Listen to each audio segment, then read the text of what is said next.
बिहार की राजधानी पटना के बीजेपी कार्यालय में हूँ और बीजेपी कार्यालय में मैं एडवोकेट कौशलेंद्र सर के साथ हूँ। जाने माने पहचाने एडवोकेट आज मेरे साथ बीजेपी कार्यालय में है और इन्होंने जो है आज बीजेपी कार्यालय में सदस्यता ग्रहण की है दिलीप जायसवाल के समर्थन में। क्यों सर, सही कहा मैंने? जी बिल्कुल। क्या उद्देश्य है बीजेपी को ज्वाइन करने का? बीजेपी ज्वाइन कर रहा है, और भी पार्टियां हैं, जनस्वराज भी नई पार्टी, जनस्वराज पे आपने तंज भी कसा है अंदर, फिर जदयू है, बहुत सारी पार्टियां हैं, फिर बीजेपी नहीं क्यों?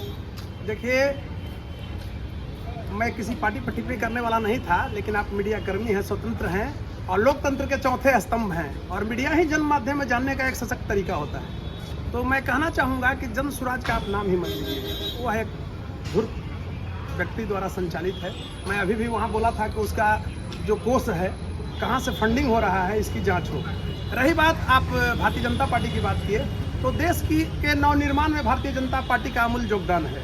आप देख रहे होंगे, जब तक राष्ट्र मजबूत नहीं होगा तो हम लोग मजबूत नहीं होंगे। और बुद्ध की पावन भूमि, गांधी की कर्म भूमि, कैलाशपति मिश्र की भूमि, बिहार के डॉक्टर श्री कृष्ण की भूमि पर निर्णायक की घड़ी सामने है। निर्णय जगदेव बाबू की भूमि है, लोकनायक जयप्रकाश नारायण की भूमि है, दशरत्न डॉक्टर राजेंद्र बाबू की भूमि है। तो निर्णायक की घड़ी सामने है। हम चाहेंगे कि अवांछित तत्व जो गुंडे मवाली हैं, वैसे लोग बिहार में पुनः सत्ता पर नहीं आए। और जो भी वर्तमान सरकार है, जिस तरह से चला रही है यहाँ का शासन, वो बड़ा ही स्वागत योग्य है और मैं भूरी भूरी प्रशंसा कर रहा हूँ। माननीय दिलीप जायसवाल जी ने जो मुझे स्नेह, प्यार और मान सम्मान दिया, ये काबिल तारीफ है और मैं ऋणी रहूँगा उनका। उन्होंने जो बहुमूल्य समय दिया और जिस तरह से मेरे बारे में आप लोग को बोला, तो मैं माननीय दिलीप जायसवाल जी को भी तहे दिल से शुक्रिया अदा करता हूं, आभार प्रकट करता हूं। और आज मैं भाजपा परिवार में शामिल हुआ हूं। ऐसे आप जानते होंगे कि मैं सनातन के लिए बहुत लंबी लड़ाई लड़ रहा हूं। अभी स्टालिन केस को मैंने लड़ा, ढेर सारी, कितना गिनाऊं। आप खुद पेशे से पत्रकार हैं और हमारे परिचय आप जानते हैं। इसके लिए मैं आपको व्यक्तिगत स्तर से शुक्रिया अदा कर रहा हूँ। इसीलिए हमको पता है, इसीलिए हम आपको साधुवाद देते हैं और आशीर्वाद भी देते हैं। आप उम्र में हमसे छोटे हैं कि आप बहुत नित्य नए ऊंचाइयों को छुए, ये मेरा शुभ कामना है आपके लिए।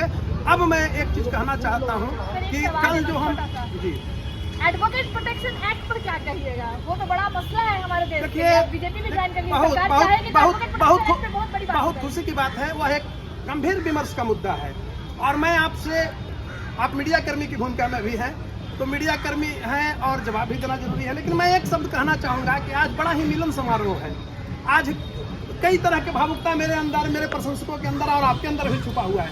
लेकिन जी, तो एडवोकेट प्रोटेक्शन एक्ट जो है वो लागू होना चाहिए। इसको हम प्लेटफॉर्म पर रखेंगे, जो हमारी कद है। आज इस परिवार में हम शामिल ही हुए हैं। जी, तो इसलिए तो कह रहे हैं, हम साधुवाद दे रहे हैं कि पत्रकार लोग कम क्वेश्चन इस तरह के करते हैं। आप क्वेश्चन की हैं, इसके लिए मैं साधुवाद दे रहा हूं और हम चाहेंगे कि इसको हम प्लेटफॉर्म पर रखें और एक नए तरीके से रखें और जरूर एडवोकेट के पक्ष की लड़ाई हम लड़ें। अच्छा, कहीं ना कहीं दिलीप जायसवाल के संरक्षण में आपने आप सदस्यता ग्रहण की, कहीं बाई भी को टक्कर नहीं दे रहे आप? नहीं, हम किसी पर टिप्पणी नहीं करेंगे। टक्कर क्या देना है, अपना काम करना है। हजारों लाखों वकील हैं, ये कभी नहीं सोचना चाहिए हम बड़ा हैं तो बड़ा लकीर खींचेंगे। कोई कहे कि हम